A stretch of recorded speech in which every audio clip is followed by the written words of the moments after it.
Hi everybody, Jennifer Blevins-Smith with Integral Clinic Solutions, and you're watching my YouTube channel, Navigating the Business of Medicine.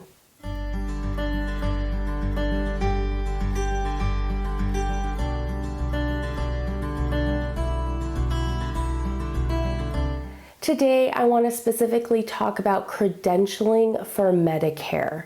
I'm getting a lot of questions about getting your group situated and contracted with Medicare and kind of the confusion with the credentialing of individuals and providers with Medicare, and then also a practice.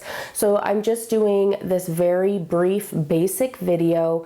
It doesn't go into a ton of detail, but I'm hoping it will help make things a little bit more clear because Medicare can be a little confusing, and honestly it had been so long since I had to do a practice through Medicare. I was helping a client and I realized a step that I had forgotten that's very important. So I was like, I should probably do a video about this. So CMS, all of the credentialing contracting is done through Picos, P-E-C-O-S, and that is kind of the gateway to everything. And in order for you to have a Picos login, you first have to create an INA login because it's all tied together, and those credentials are used to log into Picos. And I've done videos and screen shares about Picos and other things related to CMS credentialing, so please check those out. But just note that there are a lot of resources out there regarding Picos and the steps. I mean, CMS has even put YouTube videos out with screen shares on how to do certain things. There's clicking immediately in there explaining things. And so as much as people don't want to read those and watch those, I highly encourage you because it's going to save time in the long run than just kind of guessing and going through things. If you are already credentialed with Medicare, whether it's through for another company or past companies that you no longer work, that's fine because you're assigned to those.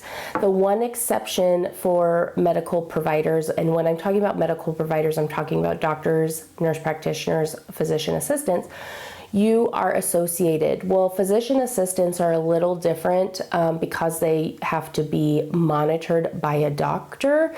So those have a little bit different enrollment to do, but you can find that information pretty easy. But if you're a nurse practitioner and a doctor, you're assigned to entities, and you can be assigned to more than one at a time. It's totally fine. But you can unassign yourself to entities in which you no longer work or want to be affiliated, and it's always a good idea to make sure you unaffiliate yourself when you no longer work somewhere just to keep things clean and organized. When you are coming onto a new practice, you have to reassign yourself to that new practice. It doesn't mean you're removing yourself necessarily from your other ones, you're just also assigning yourself to this new one. Now, in order to have a group to assign yourself, the group has to be registered separately with Picos and Medicare. This is the step I forgot. It has to be approved by Medicare before it is an entity that you can attach yourself to on the Picos website. So if you're an owner of a Medicare practice or a practice that you want to become with Medicare, you have to register your practice in the INA system as an entity, just like you did yourself as a provider, and you list yourself as an authorized user, authorized entity for that group. Because then what happens is once your application that you fill out to have that username and everything and be recognized as an entity is in the NPPES and INA system, it gets approved by Medicare, and then you can see it in Picos.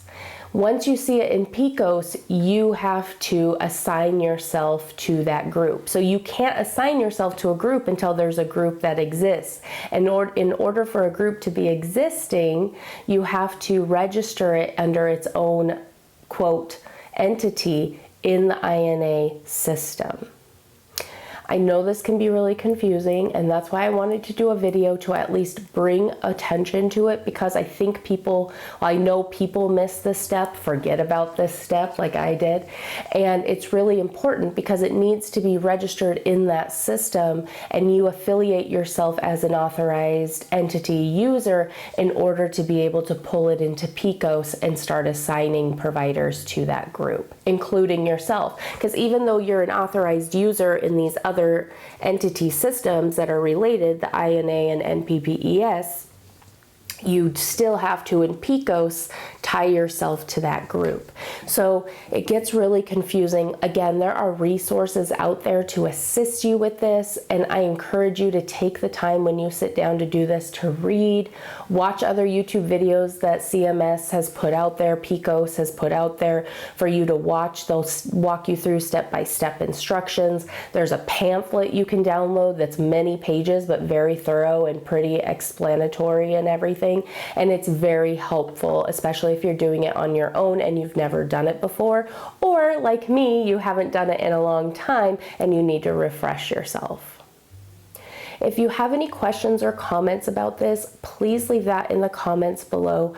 I know Medicare can be really cumbersome and confusing, but if you do it right, it's really fast usually to get affiliated and get that group up and going, so that's always a good thing.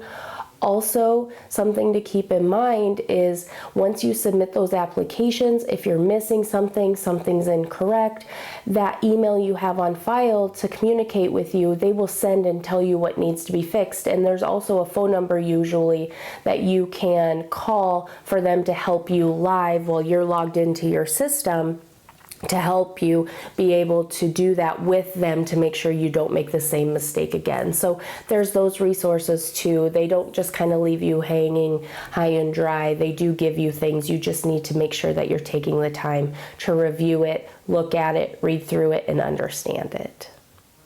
Smash the thumbs up button if today's video was helpful. Subscribe to my channel if you haven't already, and please share this video with anybody whom you feel it would benefit, because this is, again, very confusing for a lot of people, and I'm hoping this will help you. Thanks so much, you guys. Bye-bye.